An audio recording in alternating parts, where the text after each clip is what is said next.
A family in Brooklyn is asking for answers from city health officials after yet another mother has died during childbirth at the city-run Woodhull Hospital. As Jennifer Bishram explains, the health department admits that hospital is facing a maternal health crisis. For me, this is a blessing. 42-year-old Jose Perez lost the love of his life, Christine Fields, last November after she gave birth to their son, Anuel, at Woodhull Hospital in Brooklyn. They let my family down. They let a whole bunch of people that love Christine down. In tears, he tells CBS News New York she was having complications and had to have an emergency C-section. That was the last time, he says, he saw her alive. I say over 50 doctors in the whole way back and forth in the room. They kicked me out. At 4 in the morning, they just told me sorry. Since he's been raising his newborn and their daughter alone. It just hurts me to see another family is going to have to go through what I'm going through. The reason I met this young man in my life, because he's going through what I'm going through. Friday afternoon, Perez joined another grieving family demanding answers outside the same city-run public hospital after 24-year-old Beverlyn Barrios also died after having an emergency C-section last month. She was fine. In the middle of something, then she's not fine. The deaths of both mothers sounding the alarm about the hospital's ability to safely provide maternity care and deliver babies. Woodhull Hospital, according to the city's health department, facing an ongoing maternal health crisis. A hospital spokesperson telling CBS News New York City Health and Hospitals provides quality, culturally responsive healthcare services to address the disparities and race-based healthcare gaps that historically affect the diverse population of patients we proudly serve. Now they have to grow without a mother. City health data shows black women are 9 times as likely to die from pregnancy or childbirth than white women, a racial disparity that these grieving fathers say also has to change. And a hospital spokesperson also telling us HIPAA prevents them from talking about specific patient cases. In the meantime, the medical examiner's office has not yet released the official cause of Barrios' death. So Woodhull Hospital, you think after all those videos I made about y'all, you think I'm going to let this slide? I've been waiting on updates on all these cases, and today I finally got them, and I have pictures. See, when it comes to the people in so-called position of power, they want black people to hate each other. They want us to hate each other so they can unalive black women, and they can unalive black men, and they can continue to break up our families. So since I know all their moves, this channel is dedicated to hold Caucasian people accountable and these people accountable. So let's get right into it. So this is part 1. This is a 31 page of reliable source information about the doctors at Woodhull Hospital that was involved in these murders in some way or another. And I want y'all to remember these 3 names as we grapple with the devastation death of another black mother. This time, Honduran black mother Beverlyn Garcia Barrios at Woodhull Hospital in September of this year. And this was written in December. Less than a year after the preventable death of black mother Christine Fields, the death of 2 full-term babies during their mother's intrapartum admission at the end of 2023, and before the preventable death of mother Shayasia Simple in 2020. And this is from a witness. I am writing to express my ongoing opposition to your collective leadership direction to lack of accountability for these tragic and unforgivable series of deaths, as well as your detrimental response to them.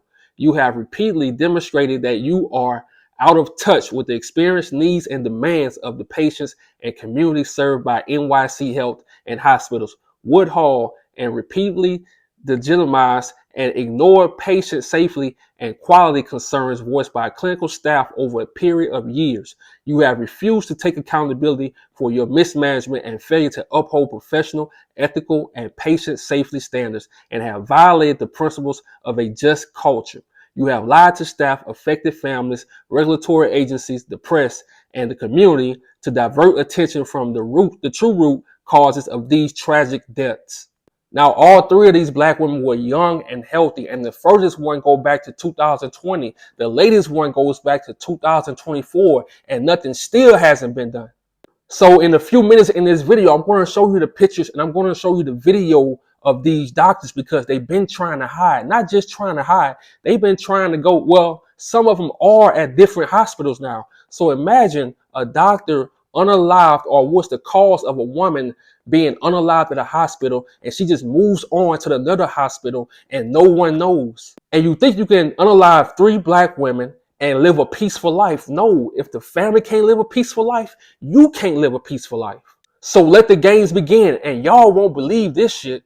Dr. Dmitry Shokov, whose botched epidural and failure to follow safety protocol unalived Shaija Simple, and the anesthesiologist running Christine Fields' code, whose incompetence in the code caused other team members concern, are 2 such examples. Multiple incidents and safety concerns have been reported on both of those anesthesiologists prior to their involvement in these maternal deaths.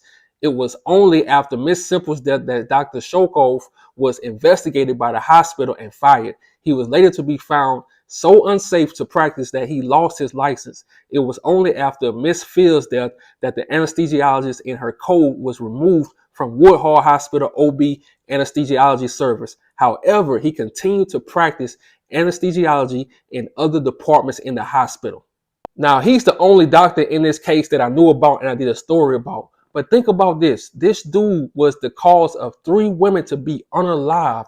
And just the last one, 2024, that's when they let him go. And matter of fact, he was still working in the hospital. So that's why we have to do these videos to put these doctors on Front Street, because no one else gonna do it. And then the crazy part about it is you had a video saying that, oh, he was back in Russia. This dude was still in that hospital, just in a different department. But let's move on to the doctors that was really trying to hide. In a meeting on February 27, 2024, Woodhull Hospital Chief Medical Officer Dr. Ross McDonald, OBGYN Department Chief Dr. Veronica Adis, and midwifery Dr. Miss Cynthia, I can't say her last name because of YouTube guidelines. They will get you, boy. So I'm going to say Miss Cynthia L. Woodhull midwives reported multiple incidents of concern regarding locum tenens, OB attendant Dr. Melissa Grove's clinical incompetence, lack of professionalism and ethics, as well as her failure to fulfill her duties as the on-call OB attendant. Midwives were led to believe that Dr. Adis agreed that Dr. Groves was not a good for Woodhull Hospital's OB/GYN service, and she would not continue to be scheduled. However, Dr. Groves remained on the OB schedule months later, and on September 14, 2024, Dr. Groves reportedly refused to admit Beverly Garcia Barrios to labor unit, where she can be continuously monitored. Despite Ms. Garcia's unstable condition, after Dr. Groves refused to admit Ms. Garcia, a midwife alerted the antepartum GYN attendant and assisted on Ms. Garcia's admission. However, continuous central monitoring was not available on that unit at the time. It was not until Ms. Garcia reportedly woke up screaming in pain that she was transferred first to OB triage, although this was not a standard protocol for a patient already admitted, and then finally to the labor unit where Dr. Groves was still the OB attendant. Further delays reportedly occurred in transferring Ms. Garcia to the operating room for an emergency cesarean, which is a C-section birth, because Dr. Groves had already changed her street clothes prior to the end of her shift and prior to being relieved by oncoming OB attendant. Though Ms. Garcia and her baby were in unstable and deteriorating condition, and Dr. Groves told Ms. Garcia she would need a C-section birth, Dr. Groves reportedly left the midwife in the room to continue intrauterine resuscitation and did not alert the rest of the team of the need to move to the operating room for a C-section birth emergently, nor change into her scrubs to perform the C-section as the midwife expected she was doing. Dr. Groves instead casually mentioned to the oncoming team that Miss Garcia probably needed a cesarean section. The oncoming team recognized the emergency once they saw the FHR tracing and moved to the operating room. Immediately, Miss Garcia died shortly thereafter in the operating room. And first, we're going to start with OBGYN Chief Veronica Adez. Check this video out. But it was really, really hard to watch her die. She just became unconscious, and then I think we had to put an NG tube, and her parents just kind of stayed like literally sitting in her bed, and by the end her breathing was so labored and it was painful. Like it very painful, even though she was unconscious. And I wanted to do something to help her, and I could have here. I could have intubated her, I could have sedated her, but you can't do anything there. So you just have to watch her die. And her parents at the end were sitting on her bed, each one holding a hand and just watching her. And when I knew she was going to die, I told them that, and I said, it's really, really likely she's going to die. And we had a translator explain to her, to the parents, that, and they were accepting. They understood at that point, and they said, it's in God's hands. But to me, that was tough. An 18-year-old shouldn't be dying having a baby. So that was hard. And I think, you rethink, what could I have done differently? And I don't know. I know that she would have lived if she'd given birth in New York. But I don't know that in that setting that we could have done anything differently. It's tough. I think maternal mortality really boils my blood, because it's entirely preventable, or almost entirely preventable. And that's a perfect example. She's a young, healthy woman, and if she'd come in after 1 day of labor instead of 4, she would be alive. I don't know that you ever make it go away. The hospital supervisor actually said something, I think that's really true. She said, every doctor has their own personal graveyard in their mind, and it's true. Like, you hold them with you forever, and you think about them, and nobody else knows it's there, but you carry it. And see, she was the chief. She was in charge.